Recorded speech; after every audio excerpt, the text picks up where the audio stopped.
सिलिन्डरको क्राइसिस र कति कष्ट छ हजुरहरूलाई मैले अलरेडी भिडियोमा भनेकी थिएँ, हजुरहरूले हेर्नु पनि भयो। र यता म चाहिँ बिहान 4 बजीदेखिबाट उठेर यति कष्ट गरिरहेकी छु सिलिन्डरको लागि। एडभान्समै भराएर राख्नु पर्यो नि होइन। र 4 बजी बिहान हजुरहरूलाई मैले देखाएकै थिएँ कस्तो भिडाभिड भनेर। र म चाहिँ घर आइहोरी नुहाइधुवाइ गरिहोरी पूजा गरिहोरी केटाकेटीलाई खानासाना खुवाइहोरी फेरि पनि आइसकेकी छु। र बिहान 4 बजीबाट 2:30 बजीसम्म लाइन लाग्नु पर्यो। सोच्नु तपाईँहरूले यति कष्ट त्यस्तो गरेर पनि भात पकाएर खानु परेको छ। अनि म चाहिँ नुहाइधुवाइ गरेर आउँदाखेरि चाहिँ यस्तो भएको रहेछ, बाटासम्म भिड भएको रहेछ हेर्नु न है।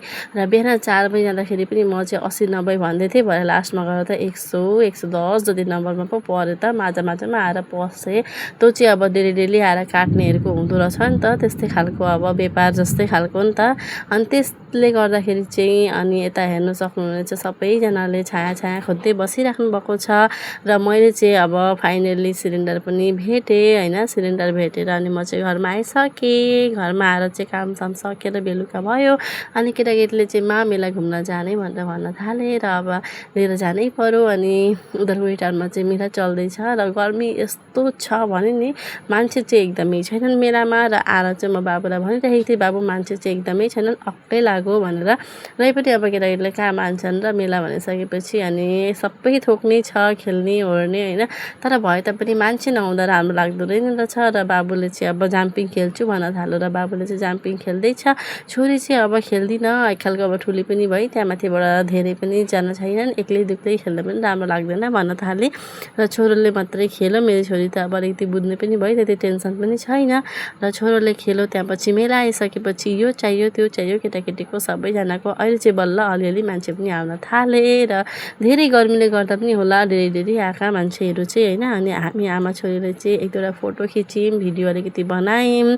अनि बनाएर चाहिँ केटाकेटीले अब बेलुन अनि यता बबल्स फुलाउने किन्यो। अनि किनेर चाहिँ घरतिर लागिसकेका छौँ। र उनीहरू चाहिँ अब उहीँ नै खेल्न थालिसके। धेरै मान्छे भएको भए त खेल्ने थिएनन् होला, मान्छे पनि थिएनन्। अनि यहीँ नै फुलाएर कस्तो फुल्छ के फुल्छ हेर्नु न, सधैँभरि लिइराख्छन्।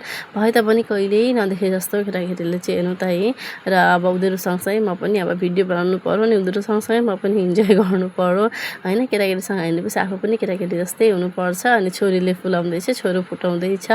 अनि मैले चाहिँ अलिकति यताउता भिडियो पनि बनाएँ। बल्ल अलिअलि मान्छे हेर्नु न, हजुरहरूले देख्नै सक्नुहुनेछ। र हामी चाहिँ फाइनल्ली अब निस्किसकेका छौँ। अनि निस्केर चाहिँ अब यता कुहिरको रस पिउनु पर्यो भनेर हामी आमा छोरा बसिसक्यौँ। छोरी पनि चाहिँ उतापट्टि छोरी चाहिँ पानी पिइराखेकी थिए। र मेरो छोरोले चाहिँ ठिक्कको चौकीपट्टि रहेछ हेर्नु न यहीँ बस्ने। र हामी आमा छोरा चाहिँ अब कुहिरको रस पिउन थालिसक्यौँ। र हजुरहरूलाई मेरो भिडियो कस्तो लाग्यो भन्नुहोला, लाइक कमेन्ट सेयर पनि गर्नुहोला सबैजनाले।